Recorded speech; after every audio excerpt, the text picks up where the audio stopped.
Bejn l-ewwel kwart ta' din is-sena u l-aħħar kwart tas-sena l-oħra l-ekonomija Maltija kibret b'1.9%.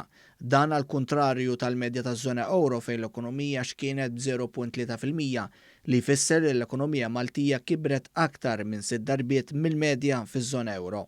Dan skont statistika maħruġa mill-Uffiċċju tal-Istatistika tal-Unjoni Ewropea, l-Eurostat. Il-Ġermanja, l-pajjiż meqjus bħala il-mutur ekonomiku tal-Ewropa, bejn l-aħħar 3 xhur tas-sena l-oħra u l-ewwel 3 xhur ta' din is-sena l-ekonomija x'kienet b'1.8%. Il-Prim Ministru Robert Abela nnota din l-istatistika u saħaq li jekk nibqgħu naħdmu flimkien nistgħu nibnu prosperità ġdida. Dan il-fatt dwar l-ekonomija Maltija ħareġ ftit jiem wara li l-Aġenzija Internazzjonali ta' Kreditu Fitch reġgħet ikkonfermat ir-rating ta' A+ bit-tbassir stabbli għal Malta.